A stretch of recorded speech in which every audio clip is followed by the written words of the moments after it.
जय राधे जय राधे राधे, जय राधे जय श्री राधे। जय कृष्णा कृष्णा, जय कृष्णा प्यारो श्री कृष्णा। आप सभी का स्वागत है कृष्णा डिवोशन चैनल पर और हम सभी प्रभु की कथा श्रवण कर रहे हैं श्री कृष्ण चरित अमृतम अद्भुत ग्रंथ के द्वारा। और आज के प्रसंग में हम श्रवण करेंगे भ्रमर और श्री राधा उद्धव प्रसंग को आगे बढ़ाते हुए। आइए प्रवेश करते हैं एपिसोड 232 में। उद्धव जी कहते हैं कि मैं कहाँ इस प्रेम नगरी वृंदावन में अपनी ज्ञान की गठरी लेकर चला आया था। सोचा था शिष्य बनाऊंगा इन सब लोगों को। सोचकर आया था कि ज्ञान की ऐसी शिक्षा दूंगा कि ये सब कुछ भूल जाएंगी। कैसी सोच थी मेरी यहाँ के प्रति, ये सब कुछ भूल जाएंगी और मैं इन्हें शिक्षा दूंगा, और वो भी ज्ञान की शिक्षा। जिन अनेक गोपियों के मध्य विराजमान श्री राधिका जी हैं, उनकी स्थिति तात क्या बताऊं मैं उनके बारे में। आज यह कहते हुए उद्धव की वाणी भी लड़खड़ा रही है। वो जिस दृश्य का वर्णन करना चाहते हैं, जो उन्होंने देखा था, वो अनिर्वचनीय था। उसका वर्णन कैसे किया जाए, पर बिना कहे अब रहा भी तो नहीं जाएगा। ये प्रेम है ही ऐसा, क्या करे उद्धव। कल तक हमने श्रवण किया था कि श्री राधा जी भ्रमर को हटा रही हैं, और आज उद्धव जी कहते हैं वो भ्रमर, वो भौरा गुनगुन करता हुआ श्री राधा के पास आने लगा। वो पास आता है, मुखारविंद के पास मंडराता है और फिर चरणों में गिर पड़ता है। श्री राधा जी कहती हैं हट। और यह सब देख रहे हैं उद्धव जी कि मैं तमाल के झुरमुट में छिपा हुआ था और वहीं से इन प्रेममयी गोपियों की चेष्टाओं को देख रहा था। पर ये भ्रमर को तो श्री राधा रानी भगा रही थी, जो बार बार जा भी रहा था तो श्री जी के चरणों में। और दृष्टि उठाई श्री राधा जी ने और भ्रमर की ओर देखा। अद्भुत रूप था उनका, पर भ्रमर को देखते ही वो हंसने लगी। प्रेम समाधि की स्थिति उनकी तत्क्षण हो गई थी। वो भौरे को कह रही थी हट हट ढीठ हट जाओ, लेकिन भंवरा भी गुनगुन करता हुआ पूछ रहा था मानो कि मुझे क्यों भगा रही हो। तो श्री राधा जी की प्रेम की उच्च अवस्था थी। वो कहने लगी तू कपटी का मित्र है, मैं सब समझती हूँ। तुझे क्या लगा मैं तुझे पहचानूंगी नहीं, हट जाओ। और जब आगे से भंवरा कहता है कि उनको आप कपटी क्यों कह रही हो, वो तो आपके प्रियतम हैं, तो श्री जी हंसी, कहती है तू तो उनका ही मित्र है, उनका ही पक्ष लेगा, लेकिन अब मैं कान पकड़ती हूँ, कपटी को कभी मुंह नहीं लगाऊंगी। इतना कहते हुए श्री राधा रानी अपने कान पकड़ने लगी। और भंवरा गुनगुन करता हुआ कहता है पर वे कपटी कैसे हुए और मैं कैसे। तो श्री राधा जी कहती हैं कि भोरे तू जिस फूल में बैठता है ना, उसी का रस खींचकर चला जाता है। उस फूल पर क्या गुजरती होगी, क्या तुमने सोचा कभी। भोरे तू हमें हृदयहीन लगता है, दया कुछ है नहीं तुम्हें, अपनी अपनी सोचता है। रस से पेट भर गया तो फूल को छोड़ दिया। तू उन्हीं का मित्र है, हाँ पक्का तू उन्हीं का मित्र है। वो काले हैं तू भी काला, कपटी वो है तो तू भी कपटी। फूलों के रस को निचोड़कर उसे छोड़ देना, ये तेरी भी आदत है और उनकी भी पुरानी आदत है। प्रेम करना, फिर अपनी चिकनी चुपड़ी बातों में फंसा लेना, फिर उसको ऐसे छोड़ देना कि जैसे वे जानती ही नहीं। हट, तू यहाँ से हट जा भंवरे। और फिर दृष्टि नीचे करके राधा रानी बैठ जाती हैं। अरे तू तो धूर्त भी है, मैंने कहा तू जा, भाग यहाँ से, ये तेरी मूछे, छी जा तू। और राधा जी ने मुंह फेर लिया, और तेरी इस मूछ में केसर भी लगा है, हट हट। श्री जी को बहुत ही गुस्सा भी आ रहा था अब तो, और भंवरा गुन गुन कर रहा है। वो कहता है केसर तो सुगंधित होता है और ये केसर मथुरा से लगाकर आया हूँ, और आप केसर के लिए छी क्यों कह रहे हो? श्री राधा रानी ने भ्रमर की ओर देखा बड़े ही रोष में। कहती हैं कि भोरे मुझे केसर से क्या दिक्कत, पर ये केसर जो तू लगा के आया है ना अपनी मूँछों में, ये केसर कहाँ से लगा है, हम अब समझी हैं। तो भंवरा कहता है, मानो श्री जी से पूछ रहा, वो तो गुनगुन कर रहा है, तो कहता है कि केसर कहाँ से लगा है, आप ही बता दीजिए। राधा जी कहती हैं कि भोरे मथुरा की वो सुंदर नारियां अपने वक्ष में केसर लगाती हैं, और हाँ, हमने सुना है तेरे मित्र उस कुब्जा को भी अपना लिया है। कुब्जा वो कंस की दासी, हाँ, वो लगाती होगी ना अपने वक्ष में केसर, और फिर तेरा वो मित्र वनमाला पहनकर गया होगा उनके पास।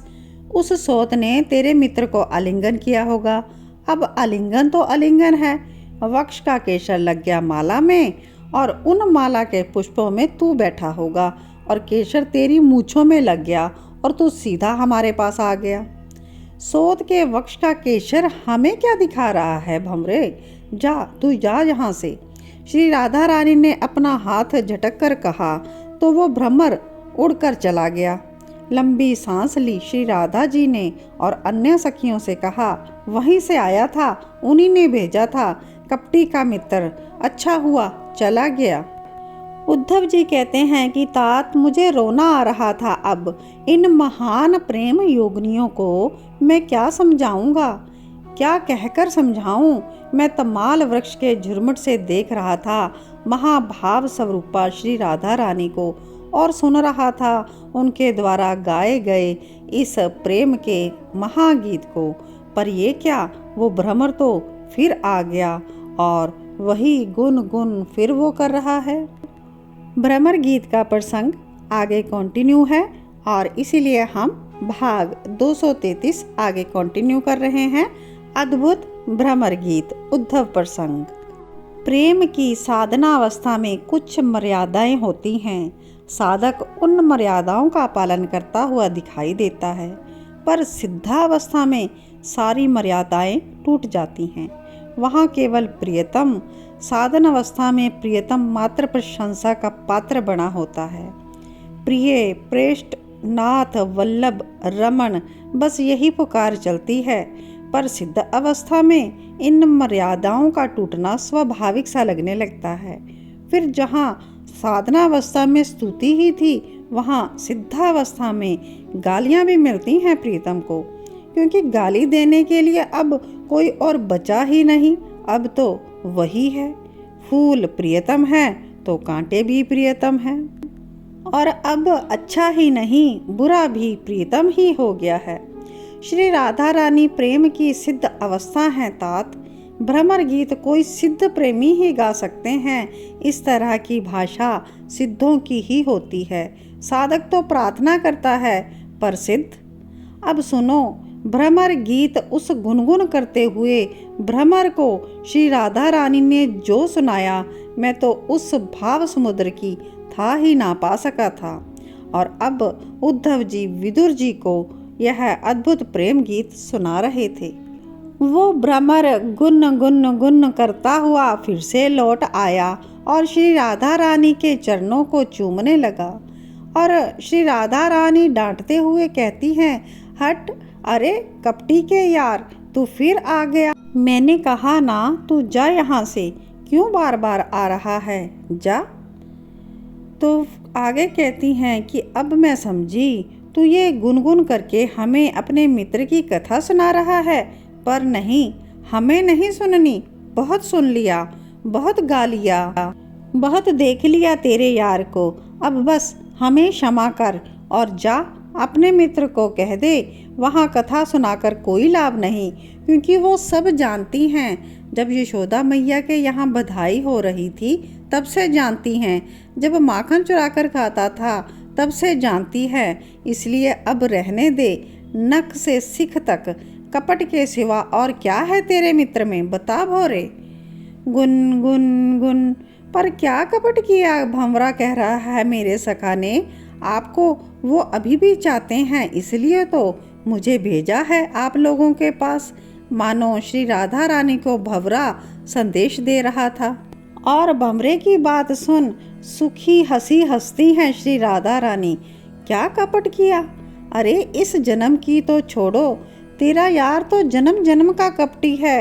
हर जन्म में कपट का ही तो काम है उसका। भंवरा कैसे? बलि के पास गए थे ये तो सीधे विष्णु के रूप में नहीं गए थे, वामन बनकर गए थे। वामन के भेष में इसने बेचारे बलि को लूट लिया। 3 पग भूमि कहकर बाद में विराट बन गया और विराट के पांव से नापने लगा भूमि। ये क्या कपट नहीं था?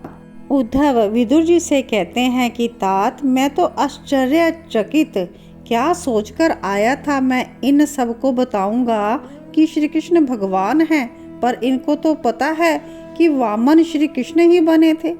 अब आगे सुनो तात, क्या कहती हैं श्री राधा रानी उस भौरे से। भौरे, बाली को छुपकर क्यों बाण से मारा तेरे मित्र ने? क्या यह कपट नहीं है? और तो और बेचारी शूर्पणखा के नाक कान काट दिए, क्यों? क्या अपराध किया था उसने? प्रेम प्रस्ताव ही तो लेकर आई थी कि मैं ब्याह करूंगी तुमसे।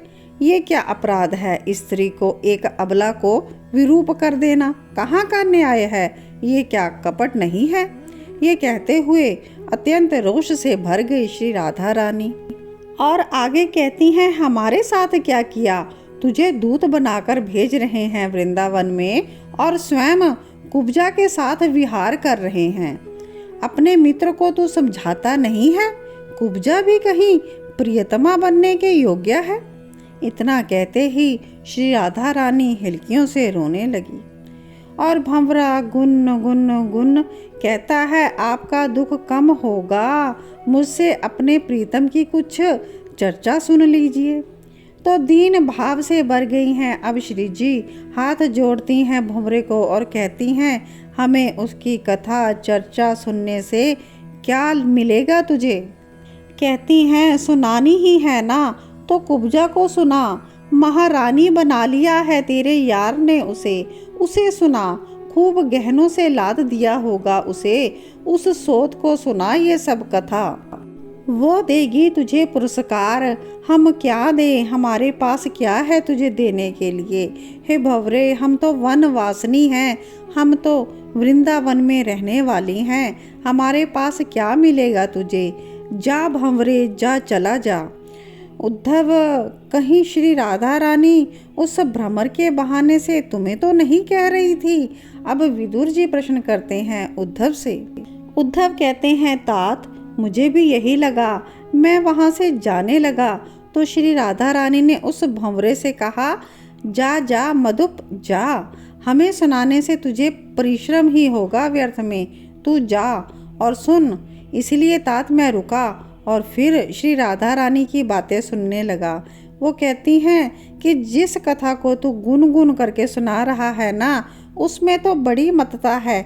हमें देख और सुन, हमारे प्रीतम के कथा की एक बूंद भी कोई पी लेता है ना अपने कर्ण रंध्रों से, तो वो सब छोड़ छाड़ कर चल देता है। और हंसती है श्री राधा रानी, उसका घर वार भी छूट जाता है और कृष्ण कृष्ण कहते हुए वो वन वन जंगल जंगल घूमता है। हे भौरे, कृष्ण कथा की एक बूंद से यह स्थिति हो जाती है, फिर हमें देख। ना ना, हमने एक बूंद नहीं पी है, हमने तो पूरा का पूरा घड़ा ही पिया है। सोच कितनी आग जल रही होगी हमारे भीतर। इतना कहते हुए श्री राधा रानी को प्रेम उन्माद छा गया और वो अट्टहास करने लगी। ये सिद्ध अवस्था थी प्रेम की। मैं वहीं जड़वत खड़ा रहा। सोचने समझने की शक्ति मेरी धीरे धीरे खत्म होती जा रही थी। प्रेम में क्या समझना और क्या सोचना, ये प्रेम है तात, ये प्रेम है। विदुर जी इस अद्भुत प्रेम गीत को सुनकर अपने अश्रु पोंछ रहे थे और आप सभी ने भी इस भ्रमर गीत को, जो कि प्रेम की उच्च अवस्था है और श्री राधा जी और भंवरे के बीच का संवाद है, आप सभी ने श्रवण किया। आशा करती हूँ आपको भी प्रेम की उच्च अवस्था का भान हुआ होगा और आप इस भ्रमर गीत को आगे ज़्यादा से ज़्यादा शेयर कीजिए ताकि अन्य भक्तजन भी लाभ उठा सकें। आप सभी को जय श्री कृष्णा, जय श्री राधे।